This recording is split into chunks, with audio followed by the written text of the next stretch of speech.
All right. As Lika was saying, people really are coming back now to the session, and we are more and more present here. So I think we are ready to start the afternoon session. So first of all, hello everyone. Again, welcome back, and hopefully all of you have enjoyed a good lunch break. And as told earlier on, in our afternoon session, it is finally now time to get to the actual topic, and that is the current policies to promote internationalization in Finnish higher education and research. And this afternoon, Senior Ministerial Advisor Tiina Vihma-Purovaara from the Ministry of Education and Culture will be telling for all of us about the policies. And Tiina really is the kind of a key person when it comes to various aspects of the policies. And she will be telling about the process towards the policies, presenting then the strategy itself, and also she has promised to introduce the implementation plan of the policies and also shed light a little bit on where we are now, that is the current state of play when it comes to implementing these policies. But as we are here now nicely present with the guests and some of the speakers also from the morning session, I think we are really ready to start, and I will now give the floor to you, Tiina. Please go ahead. Well, thank you so much. Thank you for the invitation, and I hope I can be seen somehow. I'm not standing in front of our ministry, but in our home here in Helsinki. So as I just said, I'm the kind of very senior person. So I've been dealing with these different strategies for some time already, and this special strategy for higher education and research, it was jointly done some 5 years ago. And before that, I was working in the Academy of Finland, which is the research councils, and there we were also building strategies for internationalization. So it's been several years to share my slides from here, and if it doesn't work, so I do really hope that you will tell me immediately. If I put them like this, can you see them now? Perfectly, yes. Excellent. So just like Sofia just said, I'm going to walk you through this kind of background and what was behind this, and the processes, and of course also the implementation, not in detail, because I think that it's not the details that you are interested in, but probably the way we were formulating them. And then, of course, where we are now and what next. And I think that this is very, very relevant today, as everything has changed, not at least with the pandemic. But going to the background, this was during our last government program. So that in the government program, there was this one sentence: Finland is open and international, rich in languages and culture. And there was this objective that education and research have become more international. This is the one point. And then obstacles to education exports have been removed. But this part of this objective sentence, education and research have become more international, that was the baseline for the whole process to begin with. I don't know how much you know about the ways we Finns do things, but we have had with the government programs before the kind of supporting programs, and one of these supporting programs was this kind of education and research program, and then they were like supporting documents, so that before this they were the kind of also the international guidelines. Even though we had strategies before, they were kind of embedded in this supporting document. For example, priority countries, some targets, and so forth. And this was then decided that the last government didn't want this kind of policy document, this kind of supporting document for the government program. And there was a huge discussion also about the amount of different strategies. And also the government saw that we have been doing all kinds of system renewals for the last decade, and it should be kind of somehow put into this the big picture. I suppose that our Director General showed probably also this same kind of picture in the morning. But I think that in all of these different policy reforms and documents, there was also this internationalization. It was there all the time, but in this strategy that was then formulated in 2016 and then published in 2017, it was really like having the kind of emphasis on this. And then also in the midterm government negotiations, it was again said that, okay, now we have this international strategy and it will be implemented, and then as one part of this, Team Finland Knowledge Network will be established. But so it was important to us that it is on the government level, so that it's not only Ministry of Education, Science and Culture doing things, but it's on the government level, and then it goes to all sectoral ministries, and that way also to all stakeholders. So to realize this writing and drafting, our ministry appointed a rather big steering group in 2016, and there was this kind of in the mandate some issues that should have been taken, or that we had to take into account. And there was the present situation, that what is going on in Finland at the moment, and then also what is going globally, and then the kind of the proposal that what should be going on then, that how should our internationalization of higher education and research look like in 2025, and then how to make our higher education and research more visible, and how Finland can be more visible in the world. Because of the nature of this steering group, it was chaired by our permanent secretary. She's a very, very much a person in all the higher education and research sector.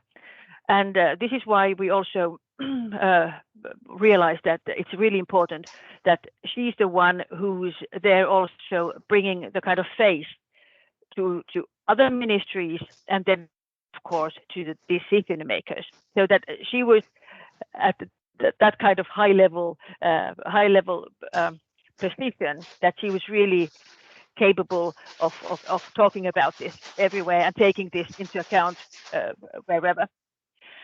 There were members of different associations. You probably know that the promised land for associations, and we do have a lot of these kind of combinations that we discuss professors in our whole reformed and policy strategy. Whatever we have all students there.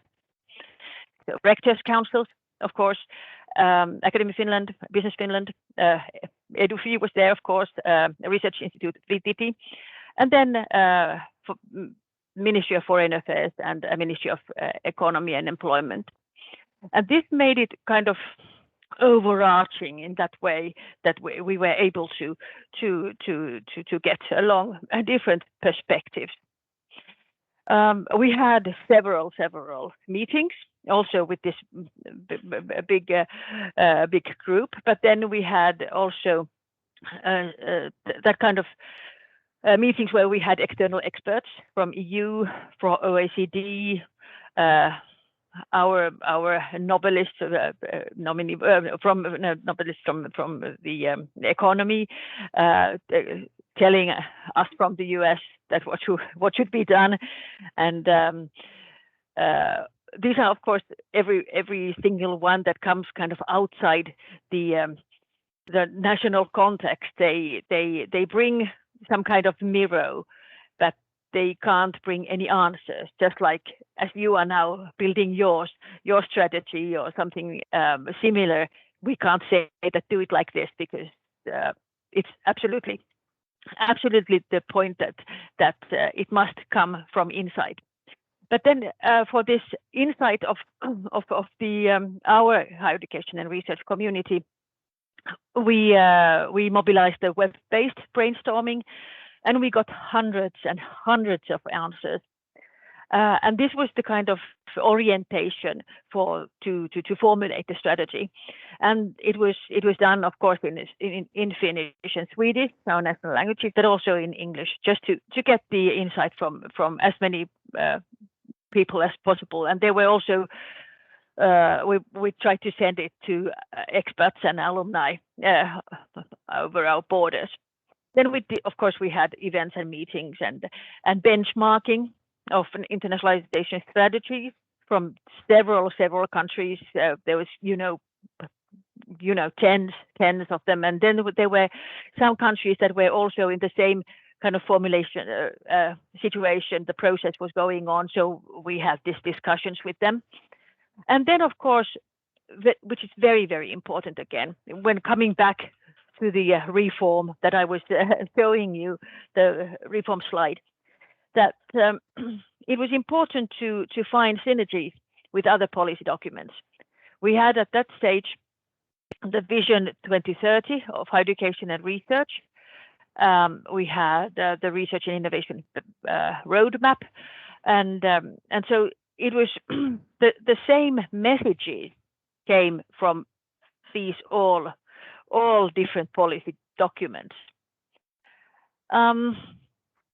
This strategy and guidelines and question mark, it means that our prime minister at that time, he was really refusing to see any strategy, because at that stage, I think that the government had more than 300 different strategies. And then they were really putting them down and saying that, no, we don't need any strategies anymore. We need going forward. We need actions. And so we went forward. And when thinking about the framework of the process, we had to take the global development into account. As I said, the visibility, the kind of streamlining the international integration of foreign students and research in the Finnish education and research community and also in society. And then also the kind of playing field, that how we see the different roles and joint roles of different ministries and stakeholders when developing this strategy. So at the end, then we managed to build some kind of a vision, and that was then that we have a forerunner position in higher education and research by 2025, and that meant that we have to have readiness to reform and experiment, and we have to have efficient use of research and knowledge. There was something that it was really seen very important, that it's easy to come to Finland, that we have best quality higher education and research environments that are attractive. Why else come to Finland if we don't have these? And then, of course, that we have to have responsibility in what we do and how we do and with whom we do, so that Finland should offer solutions to shared challenges in the world that draw on expertise, research, and business collaboration. And then, of course, the robust and responsible position in global cooperation networks and so forth. So these were the kind of aims and targets working on. So then how to put this into practice? That was then very much discussed. And when thinking about the steering group that we had, the group gave the report, the strategy, all the guidelines to the minister. It was then said, okay, we will implement it. And then it came to the implementation plan. And this was rather difficult then, even though in the report we did already have these 7 packages of actions. But what is actually very important to see is that the whole the packages, or the you can see the balls over here, or the round where are the different actions.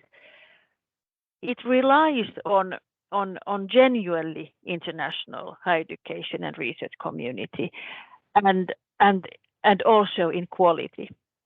And this was something that how to put these into such actions that we could all do together, and how to monitor it and how to go forward with it.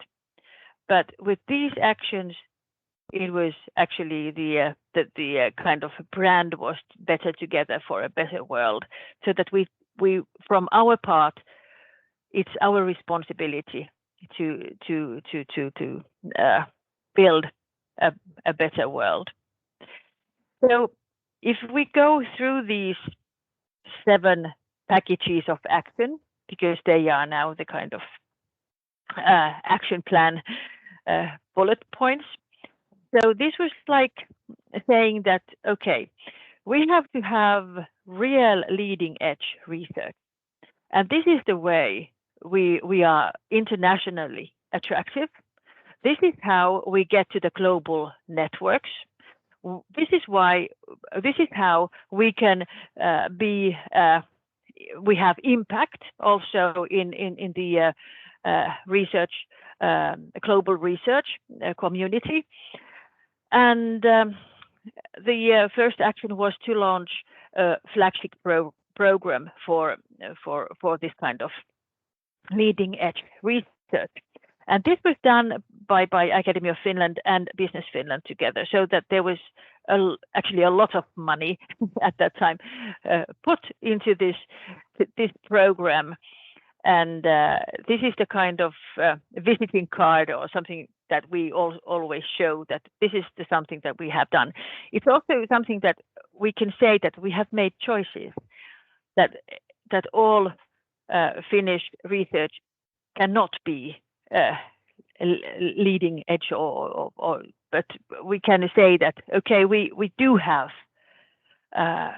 these top researchers and top research groups that actually are working very closely with the private sector, with companies, SIG3, artificial intelligence, materialist bioeconomy, digital precision, cancer medicine, atmosphere and climate competence, and this all these 10 of these that we have, so that they are from very different disciplines, and they are also something that they bring also the visibility to the Finnish know-how. But at the same time, we also made choices that we really invested in the European collaboration of the this kind of supercomputing that was done jointly with the other European countries. So this is also something that is really important, that we have these top quality attractiveness elements in our system. Home of highly high quality education. That was also something that we brought into this, even though you can say that it doesn't have anything to do with internationalization strategy, just like the other one I just introduced. But we were seeing that it is only the internationally attractive clusters of competence that bring students and researchers to Finland, and why then they want to collaborate with Finland. That if we have something really, really strong, so it goes along then with the international collaboration. And this was then strengthened also within the Vision 2030 for higher education and research. And this is, of course, going on all the time. Then in this Vision 2030, I'd just like to show this very, very, very shortly.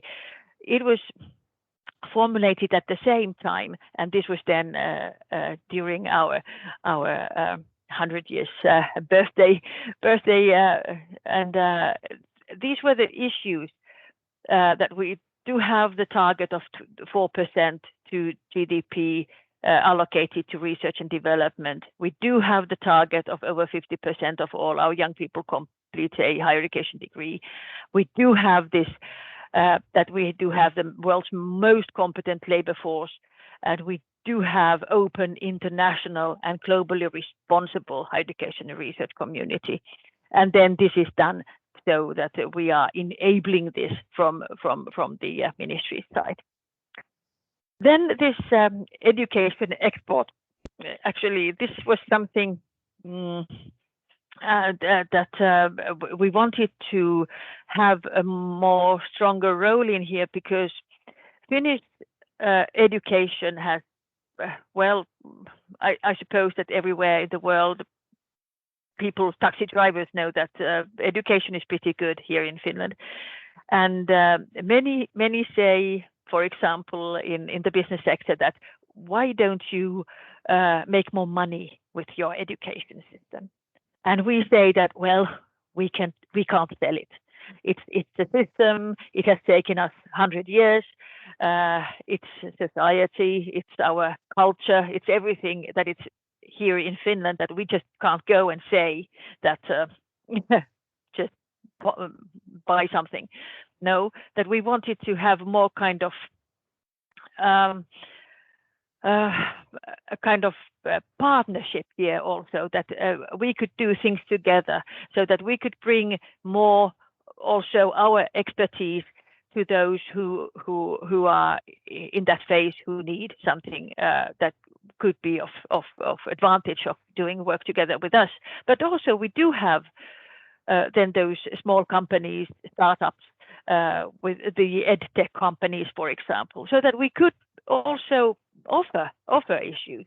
And that's why, of course, then in EduFi we have these colleagues who are working on this issue, and this roadmap for strengthening these education services was then launched. So it's ongoing. Then the processes related in studying and working in Finland. This is the kind of what was said there. Welcome to Finland. We give the kind of service, promise you that you can get everything in English. And this is really, really a tough thing, because on the other hand, we have pretty strict legislation, how to come, what kind of premises you need, how much money you have to have on your bank account when you come to Finland to study, and so forth.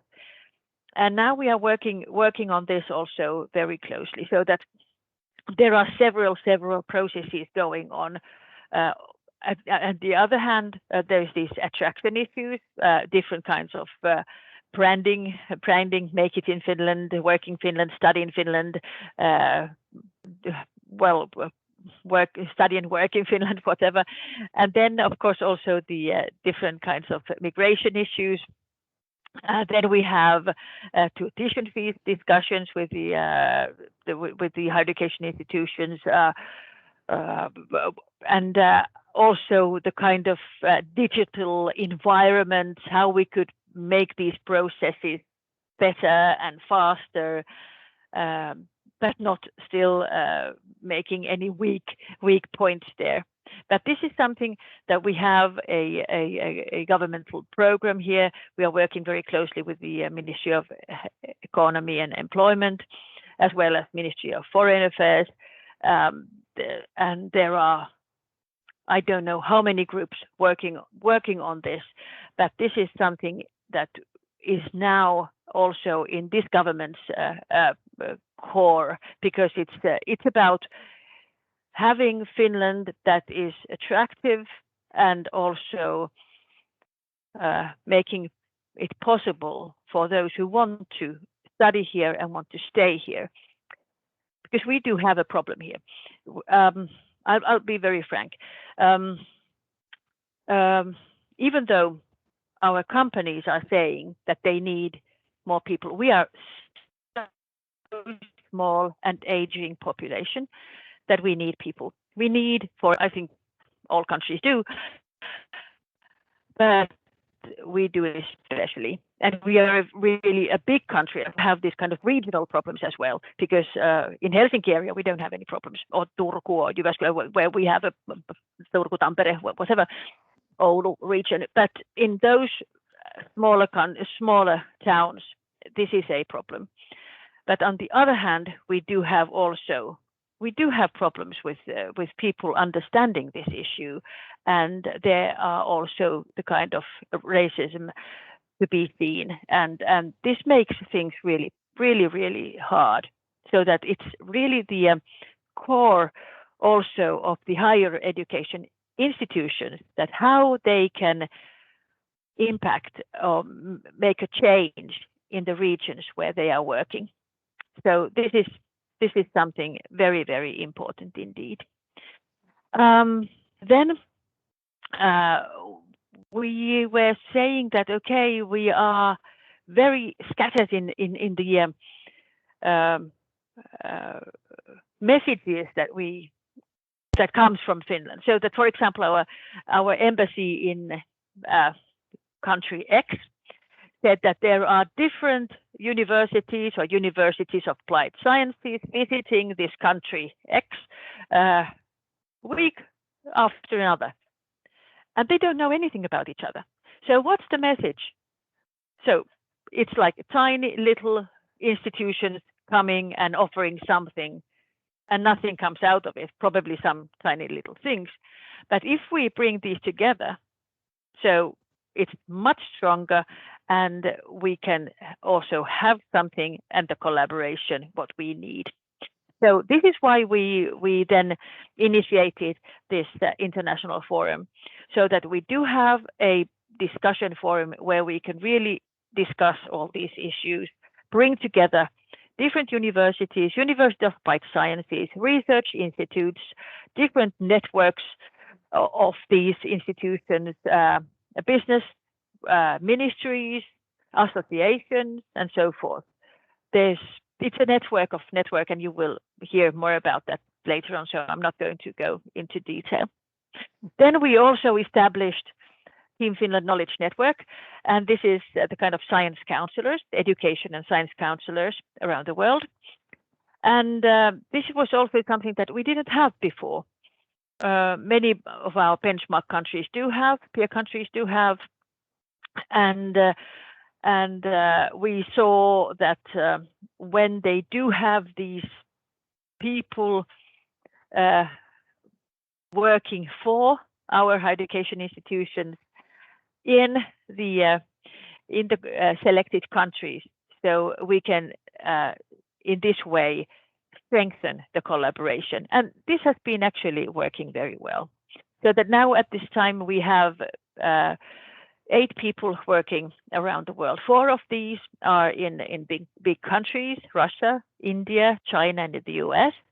And then 4 of these are regional ones. So that one is in Latin America, actually in Buenos Aires, working with the neighboring Spanish-speaking countries.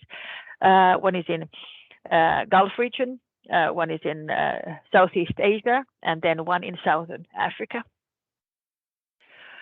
And then what we what we haven't actually started yet, and we have to do actually, is to have a chance to work with our expats and alumni on the national level in a way, because now we can see that different higher education institutions have alumni networks already, but we don't have this kind of Finnish alumni. Now I can hear. Okay, thanks. So it's something that we are still working on. And then what we also proposed and what was actually done is then that every single higher education institution should have clear international goals by 2020, and this was done so that they were all reported in our last year's negotiations, because we do have all these negotiations every 4 years, that then the higher education institutions provided us with the documents, what they have been doing and what are their aims and what are the priorities and focus areas. But as I said, it wasn't easy. So the devil is in the detail. So how did we do this? It was really the action plan. It was actually it was formulated with the higher education institutions and especially with the international offices, because we thought that they are the ones who actually know what they can do, what they should do, and what are the kind of details there.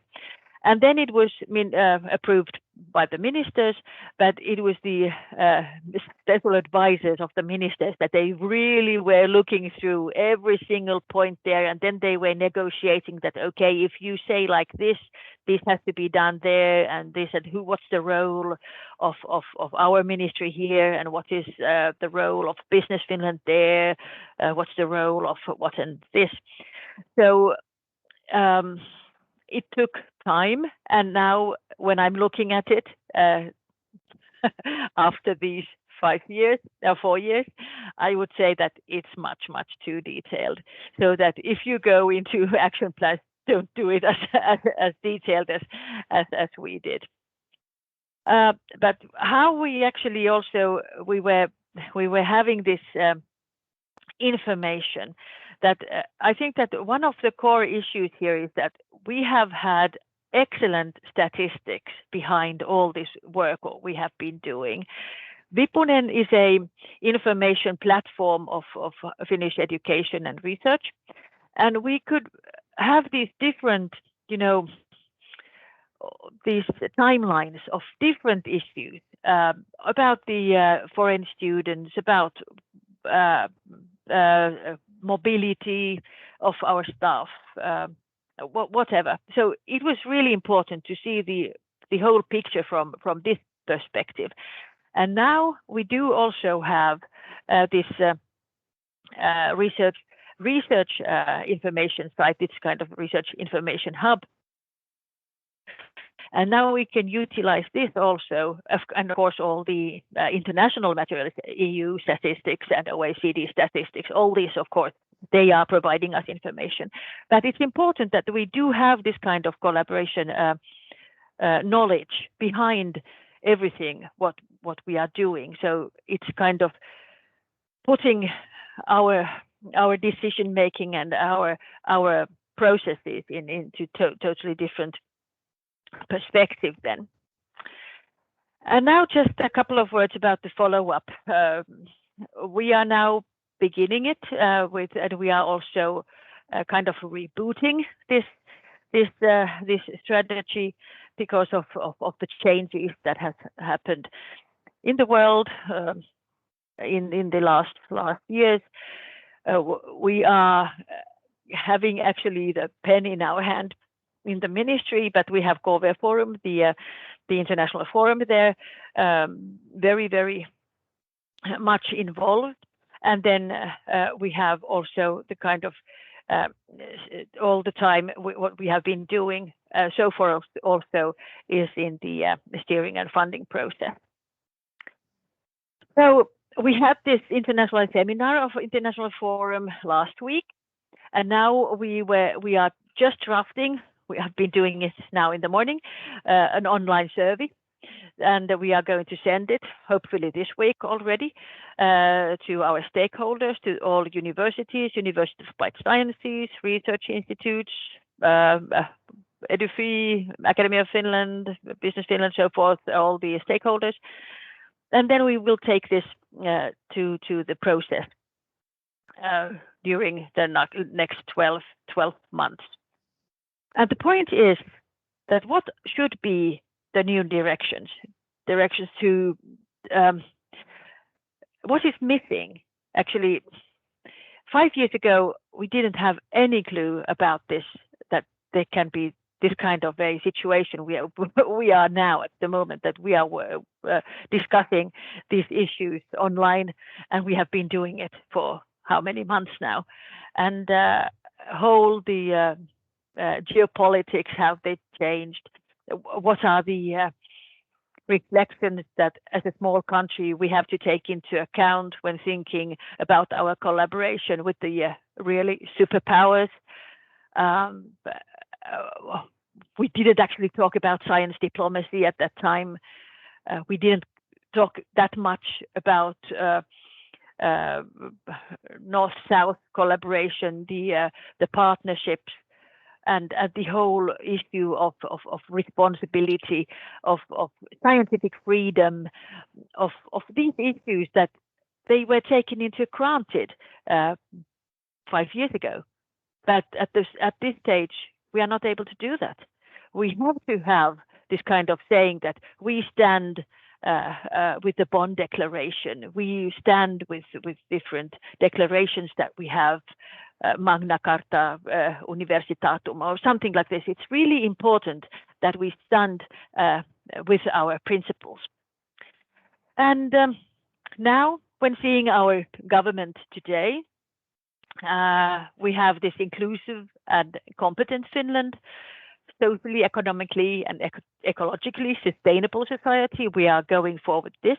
And this is also the kind of route that we have to take. We have to take also these into account when thinking about our rebooting of the internationalization strategy.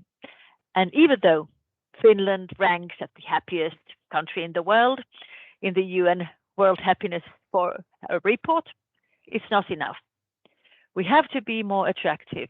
We have to be responsible, and we have to be we have to have partnerships so that we are the ones that build collaboration, and we want to be there with you.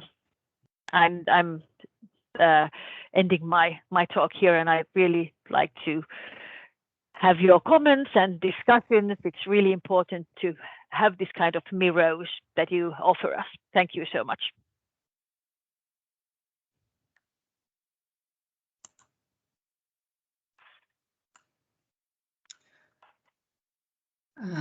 Yes, thank you very much. We can see the hands clapping in our audience. And this was, Tiina, an extremely thorough and extremely interesting presentation, touching many different aspects about the process and about the policies.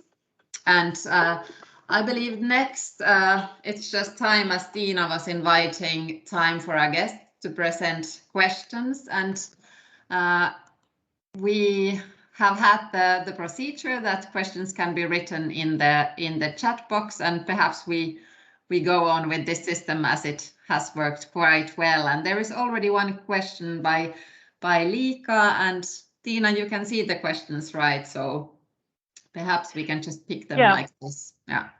Yeah, thanks.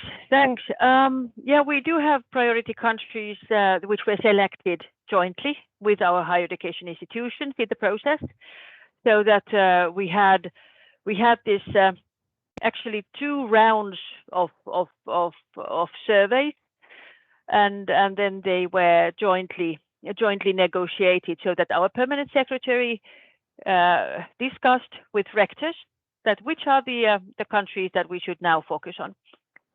And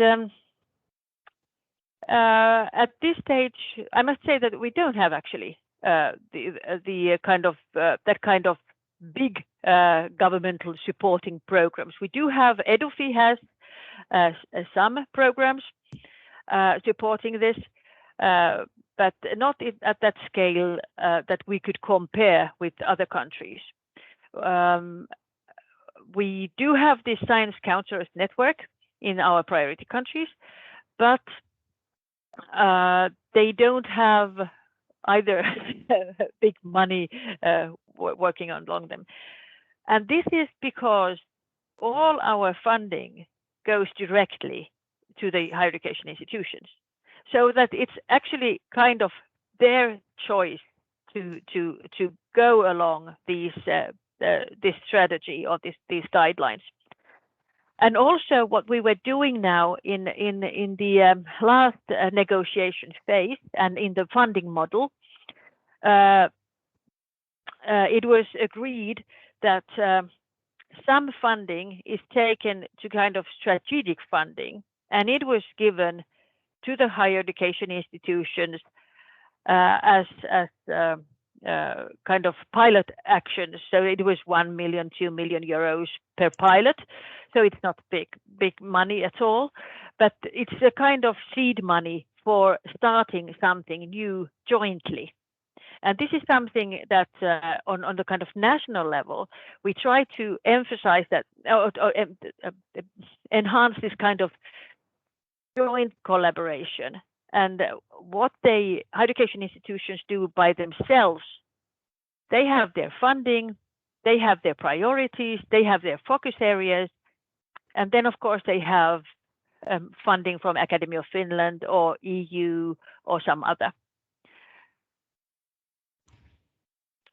So it's complicated, not very straightforward.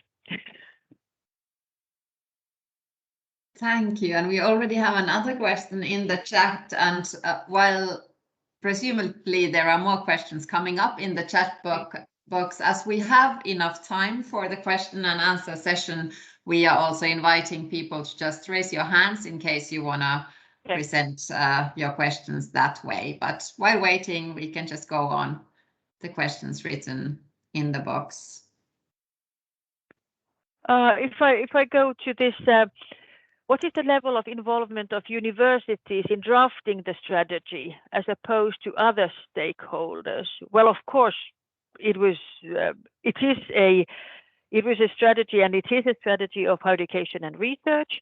So that actually the higher education institutions, they did have a very strong pen holding hand, so that of course they were doing it all along, so that they were, and also in the international forum, it is chaired by universities, by rectors, even though it's our the mandate comes from our ministry, so that we want to have the higher education institutions very much involved in this, and the universities, they don't have to actually follow anything. They are autonomous. So if they say that this is something totally that they are not agreeing to, so it would be a problem. But because we have been doing it together, so it's easier to them to say that, yes, okay, this is good because we have been writing this together. And this is why also we are now working on the kind of the rebooting, redrafting, or whatever, the new version of the strategy together with the higher education institutions, so that they are involved from the very beginning.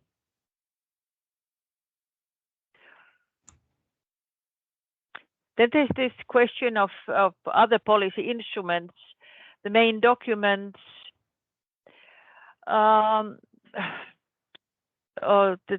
required adjustments. Well, at that time in 2016-17, we were working on these three different policy guidelines or documents that I was referring to: the vision for 2030. Vision for Higher Education and Research 2030, the Research and Innovation Roadmap, which was actually from our Research Council, chaired by our Prime Minister, and then this internationalization strategy. So as we are a small country and a small ministry, so well, sitting in next rooms, so we were putting these all the time together so that they were not contradicting each other, but they were taking the same routes. That, for example, the flagship program was in the Research and Innovation Council roadmap. All the issues coming from for this kind of strengthening the quality of higher education and research, they were taking in the vision work and so forth, so that we were really putting these together. What comes to other legislation, it's actually the migration point. That's something that we are now working on very much. So actually now at the same time, my colleagues are now working on the articles now that what should be changed. For example, on this issue of permits, how long you can stay in Finland when you come to study, and what do you have to have, and this kind of issue. That's actually the only legislation, because in our legislation, the higher education institutions are given so much autonomy that well, there's actually no need for any kind of changes.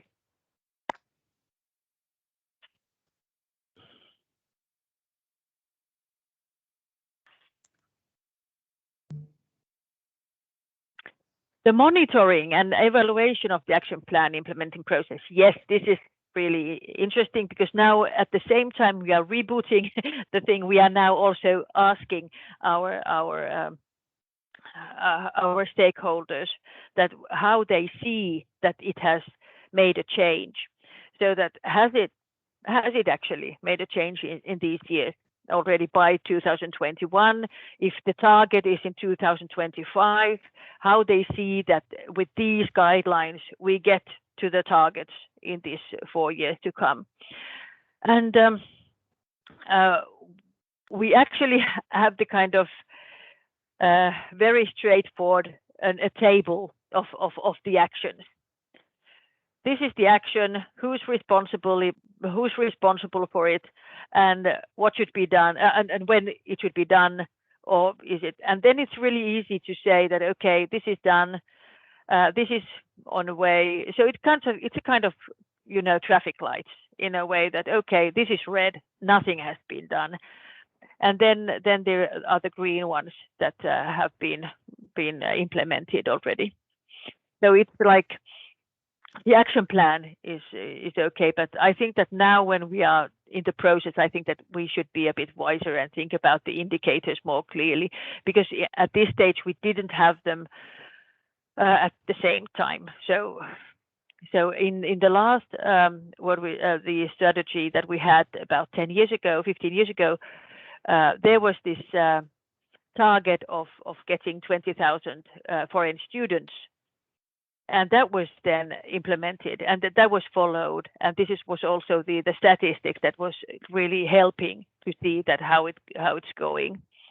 But at this stage, we didn't have this kind of implementation monitoring, which we should have had.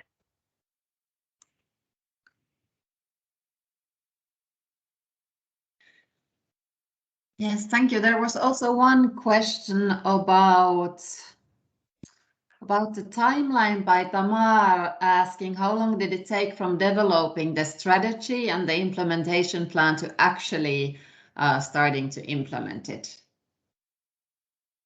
Yeah, we started the work in 2016 with the steering group. 2017, in the beginning of the year, we had the report, the strategy ready, and then we started with the implementation plan, which took about 6 months, and then it was already then in 2018 that we were starting with the Team Finland Knowledge Network and all the flagship program and the different kinds of projects that were funded then from our ministry to support the quality and different reforms of the higher education, the aims. And then how long it took then? Well, then of course we established the International Forum. That started then, was it 2019, I think? So that there were these kind of steps, because we are so few that we, even though we have excellent colleagues, for example, Sofia and again that have been involved in the International Forum for all the time, so we are still very few, so it takes time.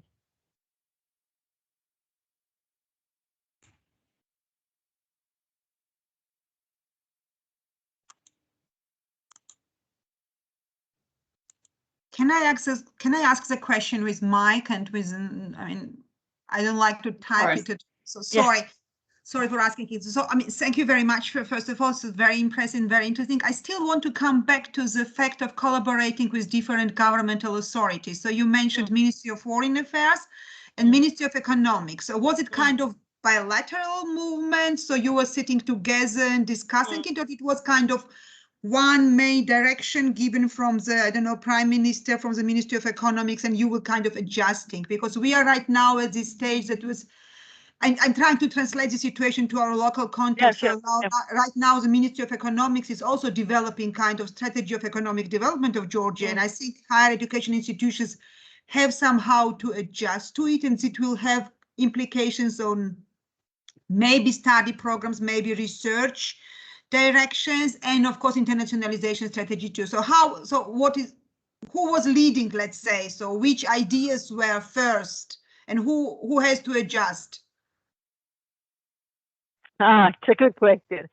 I think that we have had this very long-standing consensus on of the importance of knowledge, and that the education and research, they are the core elements of the Finnish society in a way that no one says that they are not important.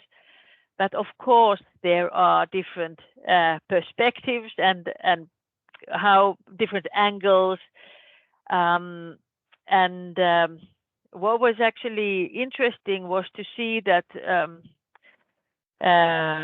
some representatives of the Ministry of Employment Economy, they were talking more about the possibilities for startups and so forth. But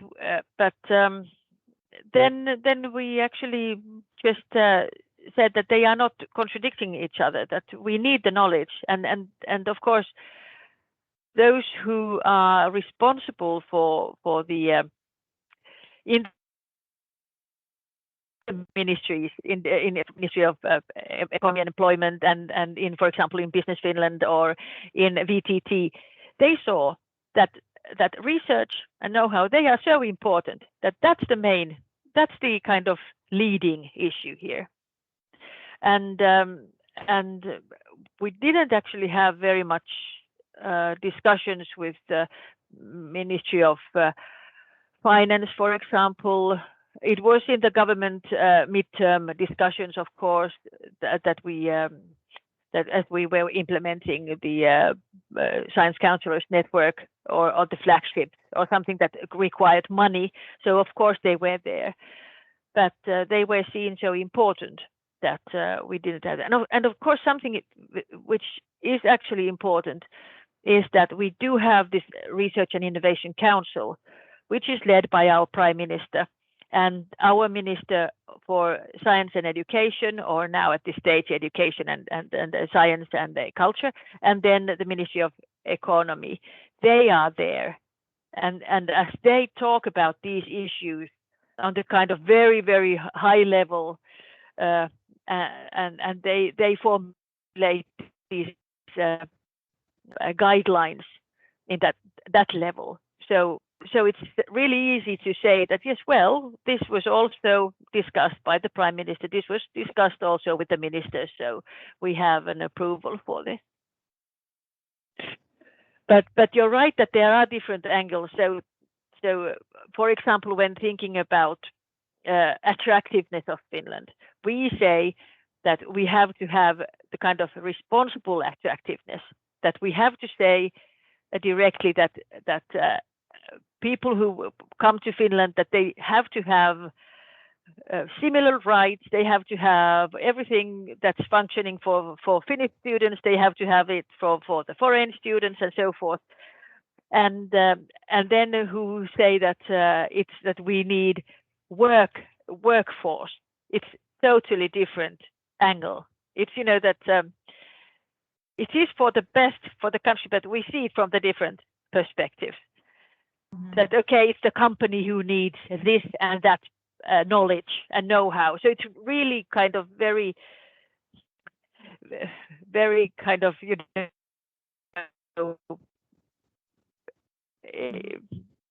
very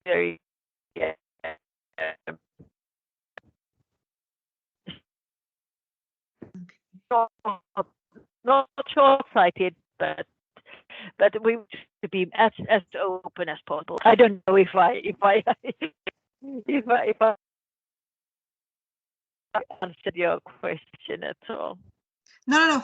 Thank you very much. And if I may ask another question, and then I give floor to others. I mean, we mentioned several times priority countries. So who is deciding about prioritizing them? Is again the educational priorities or priorities in economic cooperation, leading trade partners, and that is also involving then educational cooperation? I couldn't get your first sentence because of the connection. Could you repeat? So my question was about who is choosing priority countries and what are the criteria? It is based on economic cooperation. It's a trade partnership. So I mean, how it's been chosen? Yeah. Well, the priority countries of this strategy that we have now, they were chosen by our higher education institutions. But then, of course, we have the economic partnerships, which are then on the government level then, so that, of course, it's the business orientation there, very much, for example, in our foreign policies at the moment. But at the same time, also development policies are pretty important, but trade policies are really important. The whole kind of economic angle. But in this case, it was like what we saw and how we did it is that we have had for ages already this kind of science institutes. Research, science and cultural institutes that are NGOs, and they have been, for example, in Japan, in Paris, in Berlin, in Athens, Rome, Jordan, just name it, in several countries anyway. And we kind of selected those countries away already. So that's why we don't have a science counselor in Japan, even though Japan would be a very, very important partner for our in higher education institutions. And at the same time, in Tokyo, we had a representative, a science and technology counselor who was responsible for Japan and South Korea, but he was working for Business Finland, and this is again something that we said that okay, we don't need anyone in South Korea because of this situation, that there was this person already. And then we were thinking that okay, should we have someone in Canada? But then we decided that because we don't have the resources so much, that we have to have one in Washington. And this was also something that we were discussing very much about the US, that there are different states, they are really different. And what is more important? Is it to get collaboration with the states or the federal level? And now at this point, all these people that we have, in our priority countries, they are in the embassies of Finland. So it was kind of okay, like let's do it like this so that we can really get this kind of national collaboration here more also, and it's supporting and opening doors to our actors in those countries. But now I think that it's time for thinking about the new ones. That, for example, that would we need is our cultural institute in London, is it enough? Or should we have a science counselor in London, for example, now because of the new situation? I don't know. And so this is something that we have to rethink. Yeah. There's thank you. Yes. Yeah. Thank you. And there's one more question you probably noticed, Dina, in the chat. Yeah, the strategy is kind of renewed. Yes, light of recent changes. What, in your opinion, would be the impact of global 51 online distance education? Oh, yes, this is a huge question. This really makes a difference, and we have to think about this, that what it really means, because now, as we have been now talking about the attraction of Finland and the need for having students here and to stay here, they don't have to come here because they can study anywhere in the world, and they can choose whatever university, the best of the best universities.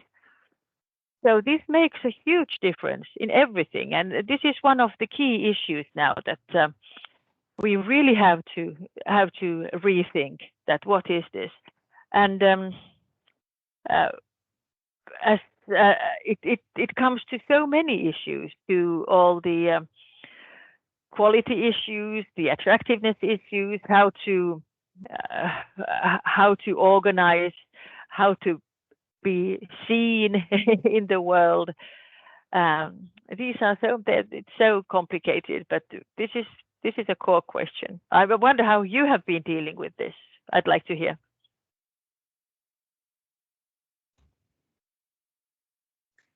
Would someone be willing to answer back to Dina? Perhaps Liika, if you have any idea. This must be something that many countries are wondering about currently. But maybe Tamar wants to jump in, and I can join afterwards. Yes. Yes, thank you. It was my question, and I'll try to. As you said, it's a really big issue, and it's the issue of the ecosystem, right? How universities position themselves, and of course we, as a small country with the higher education system, which is in the process of development now, finding the place, it matters a lot how bigger players position themselves in this situation. So what we are trying to do now to understand more or less the dynamics. That's why the question is asked. But even on a local level, it has a big impact, because if we take a local ecosystem as a target, right? Even there, universities are now repositioning, finding their place, and there are these dynamics of merging somehow in some kind of programs, finding the ways how to cooperate. And to be short, it's not clear yet, as in many other countries, but it's very interesting to discuss, to start a discussion. Maybe it is not covered currently to the degree it should be covered, because this is a global, great, like earthquake in the higher education system. And me personally, I have the impression that we are not discussing it enough, especially with regard to the internationalization strategies, because it changes a lot. So your reflection, even on a general level, would be very interesting, just to know what you think about it. How, for example, Finnish universities place themselves in this big ecosystem. You mentioned these big players also and their role in it. So how you see it? Thank you. Maybe you want to add something to. I wanted to add, actually, I mean, you mentioned that, I mean, Georgian universities, I think, are not, I mean, at least not all of them are understanding the threats also, which we are facing right now, because having this kind of online education or even hybrid education, I mean, we are going to lose our best students. The lockdown period has shown that a lot of our students have been getting certificates from different, I mean, American and best European universities, and then they can compare situation. I don't think that they're coming back to Georgian universities. So I think this virtual reality could be a big threat for countries like Georgia in order to lose best students. And you are right, we are not discussing it at all. And that's a big mistake, if you ask me. Yeah, thanks. This is really a threat, I think, for many, and those who have been dealing with this issue already for many years, the big universities, for example, so in the US or wherever. So it's they are already ready for this challenge. But on the other hand, when I've been talking with students, the first year students, for example, who haven't been able to go to the campus at all for the first year, and they don't even know where they should go, or they haven't seen their teachers or professors or other students for the whole year. So I think that on the other hand, there might be a possibility that now they are looking for that kind of study environments where they can best kind of combine the best of online studies and best of campus studies. So that might be something that, well, when I've been listening to the young people, so this might be something. And then of course the research and education environments become more and more important, and also the connections with working life. I think that in our universities of applied sciences, that's obvious that they have these working life connections all the time. But then in the universities, the research collaboration or the research focus is getting more and more important, so that they kind of get stronger also from this point of view. But I don't know. This is just my own thinking at the moment, because this is something that we are still in the middle of thinking. And also the different kinds of solutions of shorter not degree possibilities, so that kind of this continuous learning offerings are coming more and more important for the higher education institutions as well. Yes, there is this issue of micro-credentials also, which is now discussed so everywhere. And this is also, I mean, big universities are not flexible enough, and now they have to change everything. They have to change to the online format. Now they have to introduce micro-credentials. Now you need the national legislation to catch up with all changes. And that's why I'm thinking that for countries like Georgia with limited resources and not very flexible universities, and this openness to international educational labor market, I mean, this could be translated as a threat also, you know, so we have to be prepared for this kind of changes. Yeah. I have another question to the working process on development of strategy. So you mentioned several times that universities were involved. And actually universities name the priority countries, and universities were, I mean, it's actually job done by universities, more or less.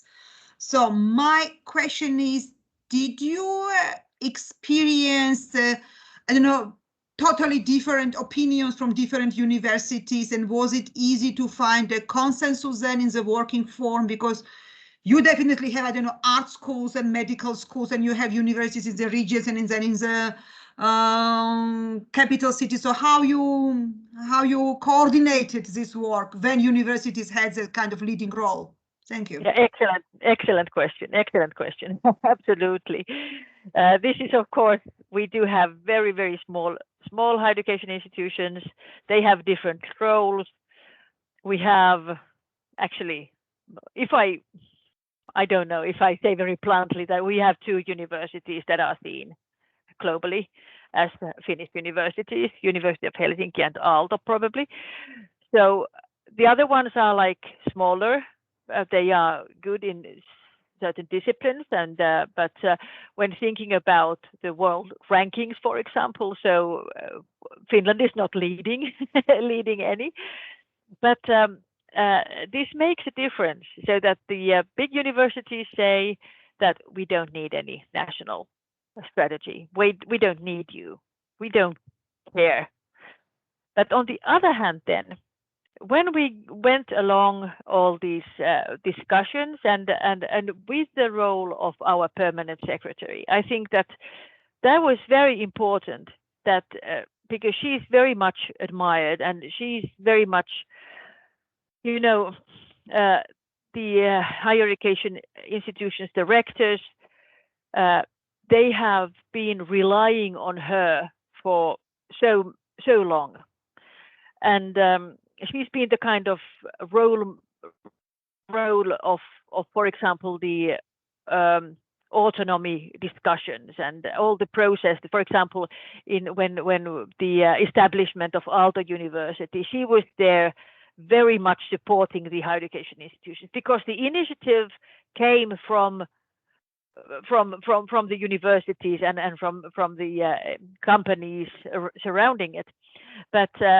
she was supporting it very much. And also she's been like in all the discussions that we have with the universities and the government, the boards of the universities, we have twice a year this kind of where all the rectors and the chairs of the boards come together with our ministry. So she's there always.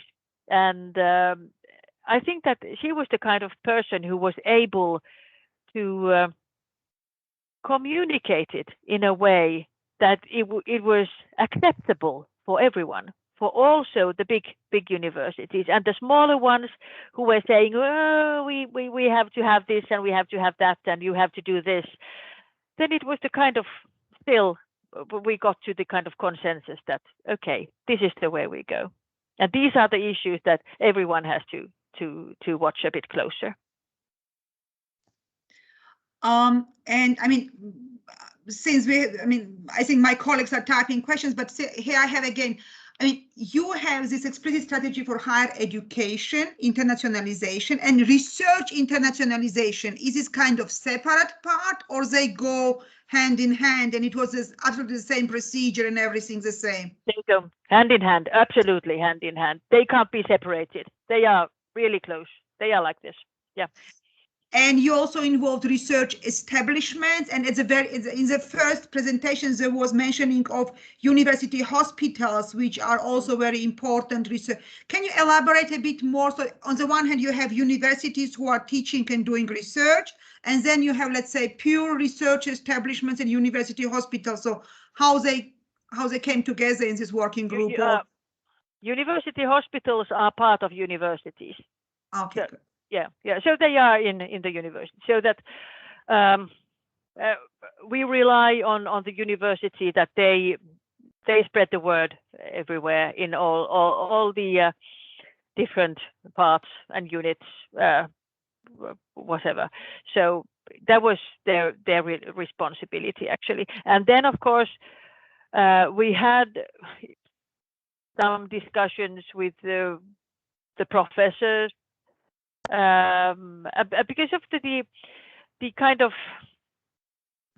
working method that we have is that we invite the association. So then there are different disciplines. They are there already, so that we don't have to have the kind of. And then of course the research institutes that we have in different under the remit of different ministries, for example, for health and for environment, forest and so forth, they are doing actually kind of sectoral research. They are not working on the kind of basic research, if you call it fundamental research. So fundamental research is done in the universities, and this is and it goes more and more also to innovation and whatever. But it's the research which is done in research institutes is more like supporting the policies of different government issues. Thank you very much. Thank you.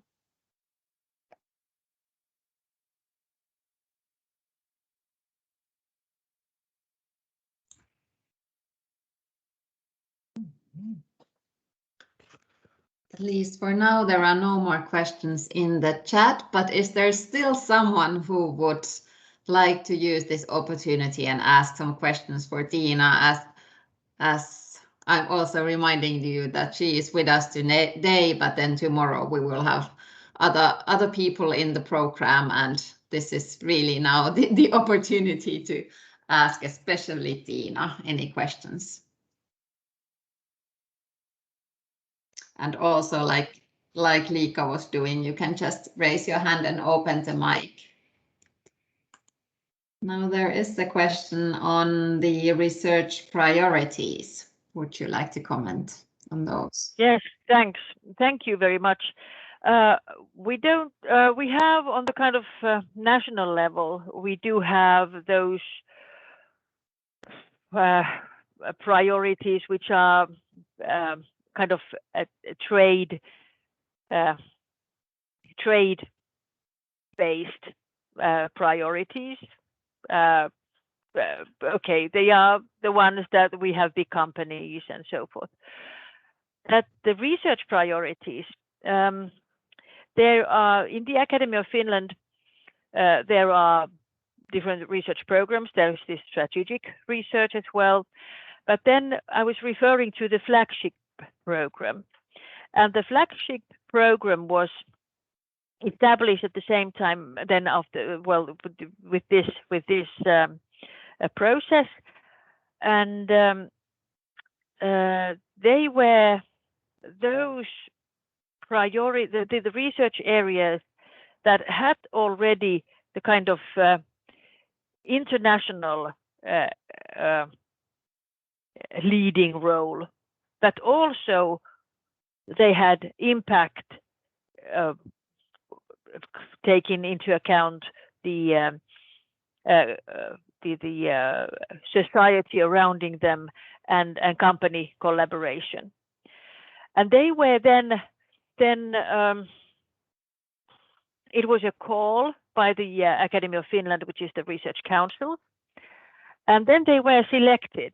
And one of the priorities, or the selection criteria, was that they have to be leading on scientific terms, and then they have to have this impact, and then they have to have company collaboration or somehow societal impact at the same time. So they were it was a call, and these 10 were selected. So this is the kind of research priority that we have made the selections, and this was done very closely with the research community, because it's the Research Council which have been kind of supporting the whole process. Then of course we do have had the so-called profiling calls for the higher education institutions, both the universities first, so that they had to choose their strongest profile, and then they sought for funding for this profile from the Academy of Finland again. So it's something that they had to define, and also to have evidence that this is their profile and this is how they are going to strengthen the profile. so that these are the kind of, on national level, we have these selected priorities, and then on the other hand, each university have their own profiles, research profiles.